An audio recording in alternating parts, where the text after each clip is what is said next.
ছাদে চলে এসেছি, গাছে একটা লাউ হয়েছে এতদিন পরে। অন্যগুলো হচ্ছে না করে এই যে একটা হয়েছে, দেখুন। মায়া লাগছে কাটতে, কেটে নিচ্ছি। এই যে, আমার মাথায় যত চুল ততগুলো লাউ হোক। আমার ঠাকুমার এটা একটা মন্ত্র। এই দেখো। আরে বাহ, কচি লাউ কি কোথায় পেলে? আমাদের গাছে নাকি? হ্যাঁ, যেন এক্ষুনি কার্টুনে লাউ চিংড়ি গল্প পড়ছিলাম। হবে না? হতে হবে। কতদিন হয়নি লাউ চিংড়ি। হ্যাঁ, গাছের লাউ ভালো করে চিংড়ি দিয়ে রান্না করব। হ্যাঁ, করো। হ্যাঁ, লাউ চিংড়ি হয়ে যাক। হোক হোক। আমি লাউটা কেটে নিচ্ছি প্রথমে। দেখুন ভেতরটা কচি একদম লাউ। এই যে নিজের বাড়ির লাউ, খোসাটা তো খাবোই। এই দেখুন কিরকম সুন্দর খোসা ছাড়িয়ে নিয়েছি। এইবার 4 ভাগ করে ভালো করে ধুয়ে নেব। লাউ কাটার পরে আর ধোবো না।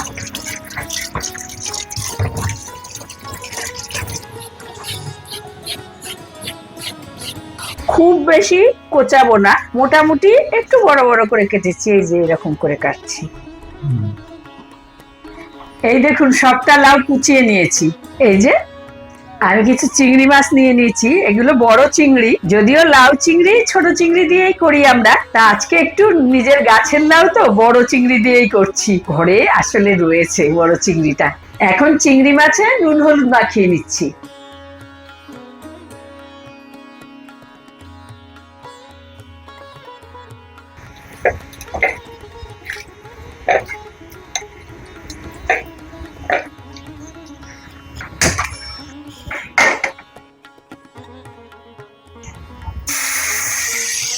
প্রথমে চিংড়িটা একটু ছাঁকলে নেব, খুব বেশি ভাজবো না কিন্তু।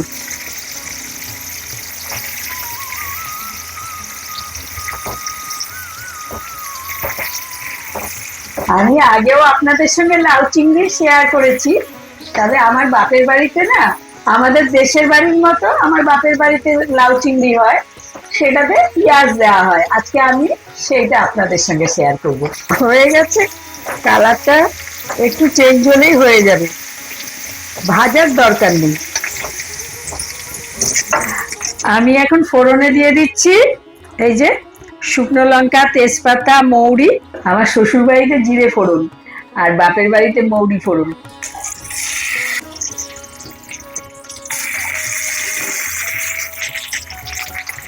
সাথে কিন্তু পেঁয়াজ আর কাঁচা লঙ্কাও দিলাম।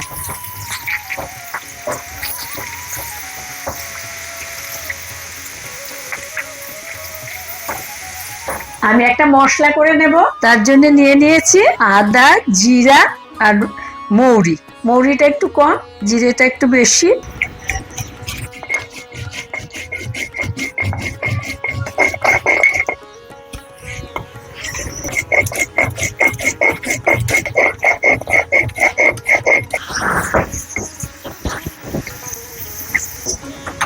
একটা দারচিনিও দেবো, দারচিনিটা দিতে ভুলে গেছি, এখন দিয়ে দিচ্ছি।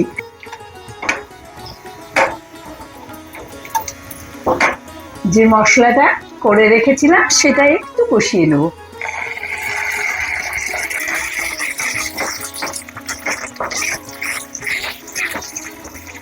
বাটিটা ধুয়ে একটু জল দিয়ে দিচ্ছি, আর দেব হলুদ গুঁড়ো, আর রঙের জন্য একটু কাশ্মীরি লাল লঙ্কার গুঁড়ো। ওটা আমাদের দেয়া হতো না, কিন্তু আজকাল একটু রঙের জন্য দিচ্ছি। আমাদের বাড়িতে শুকনো লঙ্কা বাটা দেয়া হতো, কিন্তু এখন এত ঝাল খাবো না বলে একটু কাশ্মীরি লাল লঙ্কা দিচ্ছি।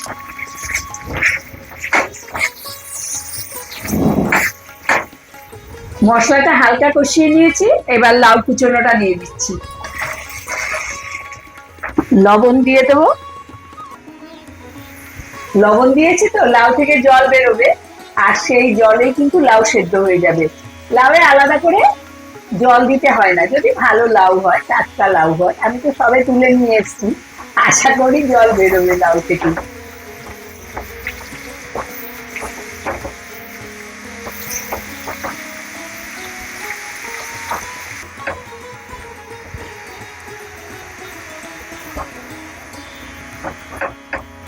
দেখুন অলরেডি জল বেরোতে শুরু করে দিয়েছে, আর আমি মশলাটা ভালো করে লাউয়ের সঙ্গে মিশিয়ে দিয়েছি। এখন ঢেকে সিদ্ধ হতে দেবো লাউটাকে, আর আঁচটাও একটু কমিয়ে দেবো যাতে নিচটা ধরে না যায়। লাউটাকে একটু নেড়ে চেড়ে নেবো যাতে ওপরটা নিচে যায়, নিচের দিকটা ওপরে আসে এইভাবে।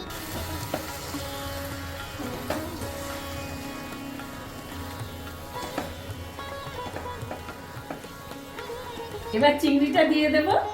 চিংড়িটা লাউয়ের সঙ্গে সেদ্ধও হবে, আবার চিংড়ির স্বাদটা লাউয়ের মধ্যে ঢুকবে।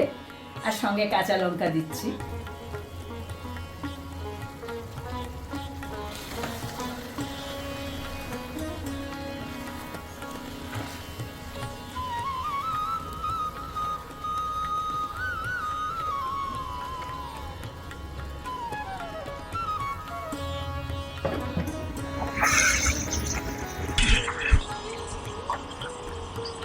দেখুন হয়ে গেছে, লাউ সেদ্ধ হয়ে গেছে, চিংড়িও সেদ্ধ হয়ে গেছে, আর সব মাখা মাখা হয়ে গেছে। এবার আমি নামিয়ে নেব।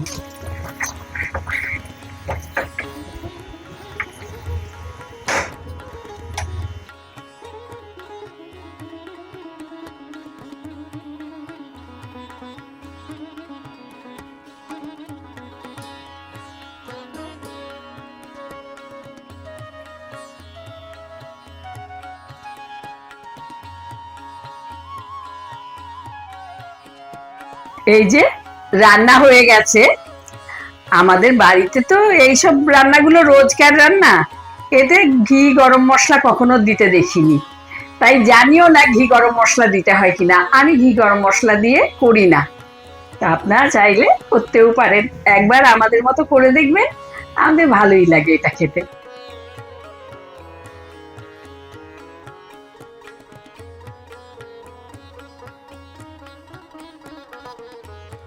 বাহ, এই লাউ চিংড়ি দেখতে তো সাংঘাতিক হচ্ছে। হ্যাঁ, বাহ, এতে কেমন দেখি? হ্যাঁ হ্যাঁ, খাও। এটা দিয়ে টেস্ট করি, তারপর অন্য পত্র সব পরে রেখে দিয়ে।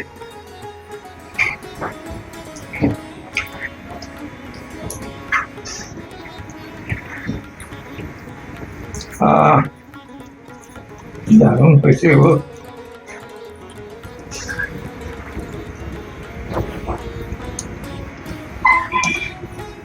বহুত খুব হিন্দুস্তানি হয়ে গেলে কবে থেকে? সব রকম হতে হয়, সব রকম হিন্দি বাতচিত করছো? না একবার